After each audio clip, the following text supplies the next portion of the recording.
Hello दोस्तों ये question paper है प्रीवियस VLW के एग्ज़ाम का। और इसमें आज हम आपके लिए कुछ इम्पोर्टेंट जनरल नॉलेज से रिलेटेड जो क्वेश्चंस पूछे गए थे वो हम डिस्कस करने वाले हैं। और इसके बाद जो इसमें रीजनिंग वगैरह से क्वेश्चंस पूछे गए हैं वो हम आपके लिए नेक्स्ट वीडियो में लाएंगे, तो वीडियो को आप ज़रूर एंड तक देखते रहें। इसके अलावा दोस्तों यहाँ पर ये भी कहना चाहूँगा कि आपके सिलेबस में पंचायती राज एक्ट भी है, तो उससे रिलेटेड हमने 3 वीडियोस बनाई हैं, आप वो भी ज़रूर चेक करें। प्लेलिस्ट आपको मिलेगा, वो आप ज़रूर देखें। पहला क्वेश्चन देखते हैं आज का। Which 2 places are connected by the east west corridor of NH-A1। आपको बताना है कि इनमें से कौन से 2 प्लेसेस को ईस्ट वेस्ट कॉरिडोर आपस में जोड़ता है। ईस्ट वेस्ट कॉरिडोर किन 2 जगहों को आपस में मिलाता है। ऑप्शन है आपके पास Silchar and Porbandar, Mumbai and Kolkata, Mangalore and Itanagar, या फिर जयपुर एंड पटना। तो इसका जो आंसर है वो रहेगा part A, Silchar and Porbandar जो हैं ये ईस्ट वेस्ट कॉरिडोर से मिलती हैं। दोस्तों यहाँ पर आप इस फिगर में देख रहे होंगे ये सिलचर है जो कि आसाम में आती है जगह, और यहाँ पर आप देख रहे हैं ये पोरबंदर है जो कि गुजरात में आती है। इन 2 जगहों को ये जो हाईवे ज्वाइन करती है जिसको ईस्ट वेस्ट कॉरिडोर कहा जाता है, इन 2 जगहों को मिलाता है। नेक्स्ट क्वेश्चन पूछा गया था, why is the timber of deodar used in making of boats and bridges. आपको बताना था कि जो देवदार होता है, देवदार की लकड़ी होती है, इसका इस्तेमाल बोट बनाने या फिर ब्रिज यानी पुल बनाने में क्यों इस्तेमाल की जाती है। ऑप्शन है आपके पास इट फ्लोट्स इन वाटर, क्योंकि देवदार जो है ये आसानी से पानी में तैरता है।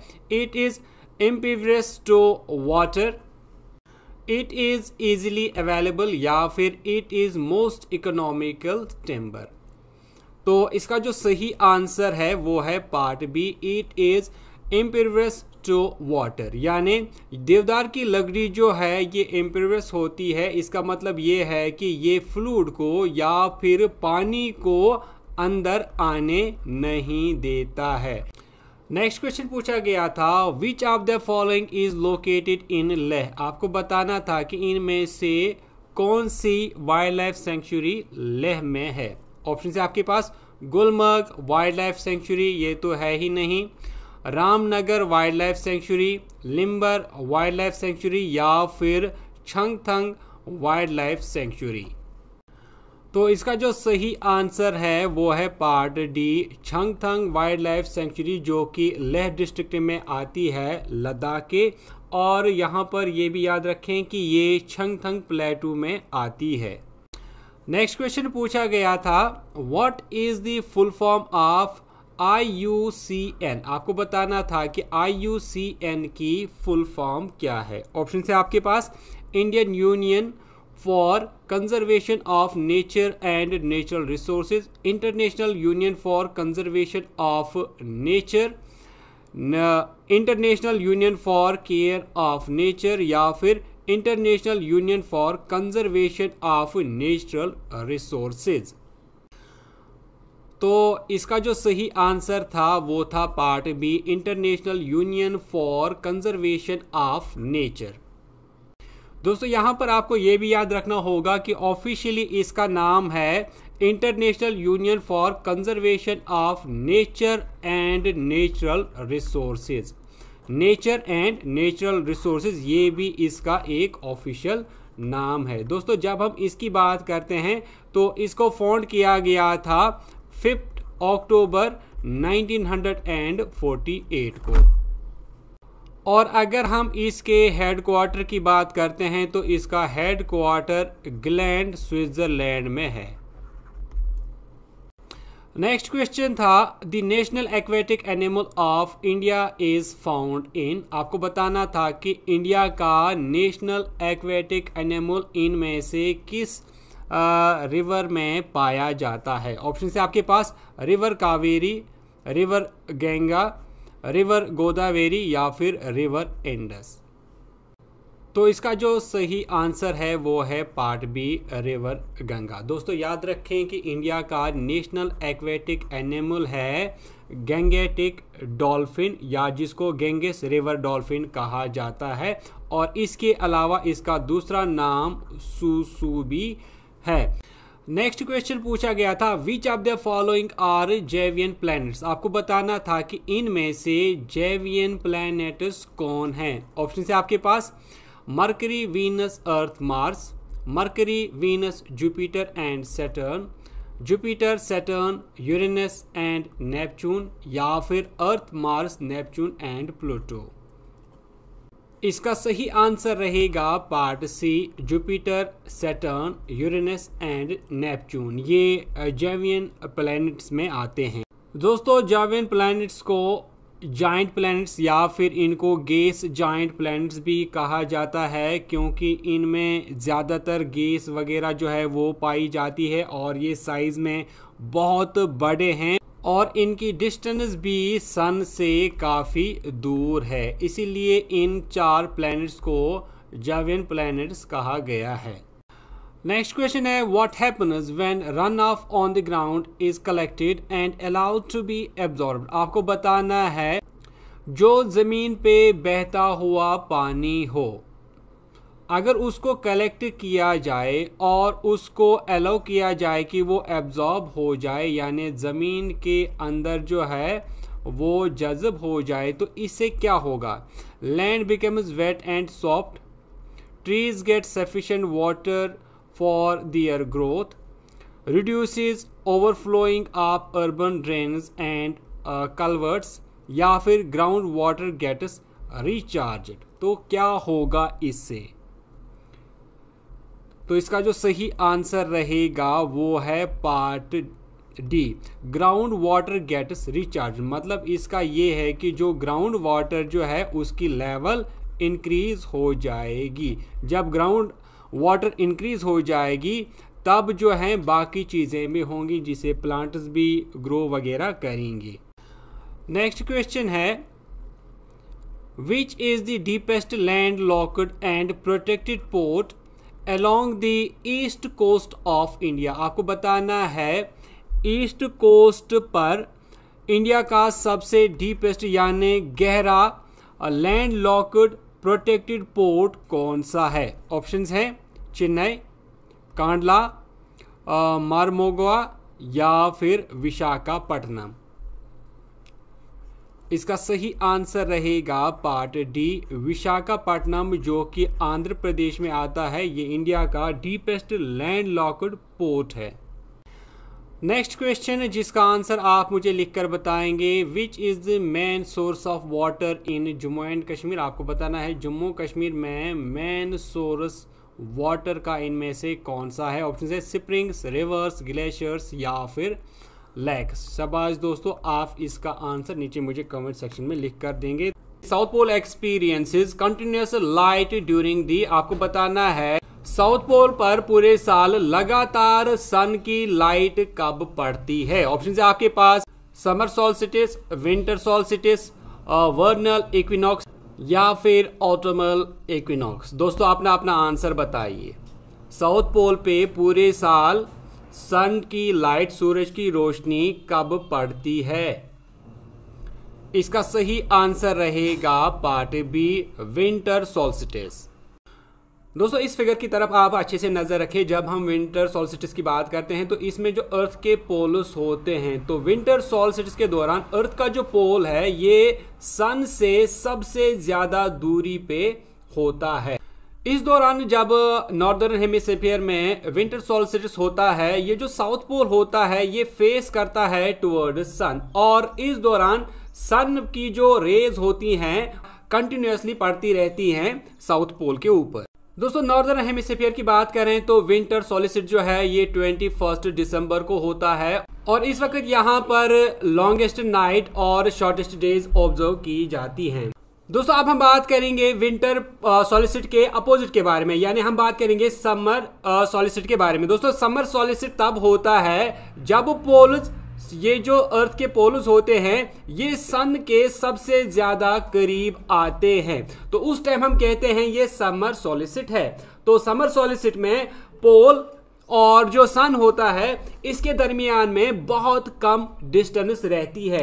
इस टाइम क्या होता है, जो डेज होते हैं वो लॉन्गेस्ट हो जाते हैं और जो रातें होती हैं वो शॉर्टेस्ट हो जाती हैं। और अगर हम समर सॉलिस्टिस की बात करें तो वो 21 जून को होता है। नेक्स्ट क्वेश्चन पूछा गया था, which state in India has made building rain water harvesting structures in every house compulsory. आपको बताना था कि इंडिया की कौन सी रियासत ने जो बिल्डिंग्स पे बारिश का पानी टपकता है उसकी हार्वेस्टिंग कंपलसरी बनाई है। ऑप्शंस हैं कर्नाटका, गुजरात, तमिलनाडु या फिर राजस्थान।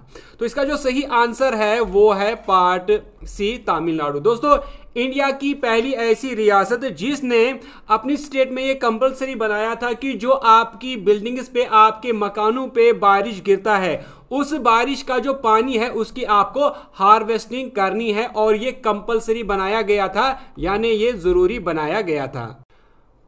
दोस्तों रेन वाटर हार्वेस्टिंग में क्या होता है, जो बारिश का पानी होता है जब वो छतों पे आ जाता है तो ऐसा मैकेनिज्म बनाया जाता है कि ये जो पानी है ये कहीं नदी नालों में ज़ाया ना हो जाए, बल्कि एक टैंक बनाया जाता है जिस टैंक में फिर इस पानी को जमा किया जाता है। और ये जमा किया हुआ पानी जो है इसको फिर मुख्तलिफ कामों में लाया जाता है, जैसे आपके गार्डनिंग हो गए उसमें इस्तेमाल किया जाता है, आपको गाड़ी धोनी है उसके लिए इस्तेमाल किया जाता है, आपको दूसरे कोई काम करने हैं तो उसके लिए इस पानी को फिर इस्तेमाल किया जाता है, या फिर इस पानी को खेती बाड़ी के लिए भी इस्तेमाल किया जाता है। इससे जो आपकी ड्रिंकिंग वाटर है वो काफी ज्यादा सेव हो जाती है। नेक्स्ट क्वेश्चन जो साइंस बैकग्राउंड के कैंडिडेट्स के लिए है, the metal that reacts violently with cold water is. आपको बताना है इनमें से कौन सा ऐसा मेटल है जो वायलेंटली, बड़े भयानक तरीके से कोल्ड वाटर के साथ रिएक्ट करता है। ऑप्शंस हैं गोल्ड, सिल्वर, कॉपर या फिर सोडियम। तो इसका जो आंसर है वो है पार्ट डी, सोडियम। दोस्तों सोडियम की जो सिंबल है वो Na है और वाटर की फार्मूला H2O है। दोस्तों जब सोडियम को वाटर के साथ मिलाया जाता है तो ये NaOH यानी सोडियम हाइड्रोक्साइड प्लस H2 यानी हाइड्रोजन गैस बनाता है। ये जो रिएक्शन है ये एक एक्सोथर्मिक रिएक्शन है। एक्सोथर्मिक रिएक्शन वो होती है जहां से हीट प्रोड्यूस होती है। तो जब आप सोडियम को वाटर के साथ मिलाएंगे तो आप देखेंगे कि वहां से आग की चिंगारियां निकलती है, क्योंकि ये एक्सोथर्मिक रिएक्शन करता है वाटर के साथ। नेक्स्ट क्वेश्चन पूछा गया था, in plants water is transported through. आपको बताना है कि प्लांट्स में वाटर किस चीज के जरिए से ट्रांसपोर्ट होता है, यानी एक जगह से दूसरी जगह जाता है। ऑप्शंस थे आपके पास स्टोमेटा, रूट हेयर, फोलियम या फिर जाइलम। तो इसका जो सही आंसर है वो है पार्ट डी, जाइलम। तो दोस्तों जाइलम का काम होता है कि ये ग्राउंड से वाटर एब्जॉर्ब करता है और उसको स्टेम और जो बाकी पार्ट्स होते हैं ट्री के या फिर प्लांट के उस तक पानी पहुंचाना। और अगर हम फ्लोएम की बात करें तो इसका काम होता है जो फोटोसिंथेसिस के दौरान फूड बनता है उसको डाउनवर्ड लाना और प्लांट्स के बाकी सेल्स तक पहुंचाना। फ्लोएम का काम जो है ये 2 वे होता है और जो जाइलम का काम होता है ये 1 वे होता है। नेक्स्ट क्वेश्चन है, which one of the following metal is in liquid form at room temperature. आपको बताना है कि रूम टेम्परेचर पर इनमें से कौन सा मेटल लिक्विड फॉर्म में होता है, मरकरी, जिंक, आर्सेनिक या फिर टंगस्टन। तो इसका जो सही आंसर है ये है मरकरी रूम टेम्परेचर पे लिक्विड फॉर्म में होता है। नेक्स्ट क्वेश्चन है, the depletion in the ozone layer is caused by. आपको बताना है ओजोन लेयर डिप्लीशन का काज इनमें से कौन सा है। ऑप्शन है आपके पास सोडियम, क्लोरोफ्लोरोकार्बन्स, ऑक्सीजन या फिर हाइड्रोजन। ये आप सभी को पता ही होगा कि ये क्लोरोफ्लोरोकार्बन जो है ये मेन कॉज है ओजोन डिप्लीशन का। नेक्स्ट क्वेश्चन पूछा गया था, the animal which reproduced by exogenous budding is. आपको बताना इनमें से कौन सा एनिमल रिप्रोड्यूस करता है एक्सोजिनस बडिंग से। ऑप्शन थे हाइड्रा, स्पोंजिला, प्लाज्मोडियम या फिर एमोबा। तो इसका जो सही आंसर है वो है पार्ट ए, हाइड्रा। दोस्तों हाइड्रा एक ऐसा एनिमल है जिसकी बॉडी में बाहर से एक बर्ड निकलता है और ये बर्ड जो है फिर इसकी बॉडी से अलग होता है और फिर अलग से एक क्रीचर बनता है। दोस्तों जब हम हाइड्रा की बात करते हैं तो हाइड्रा एक फ्रेश वाटर ऑर्गेनिज्म है और इसकी जो रिप्रोडक्शन है वो एसेक्सुअल रिप्रोडक्शन है।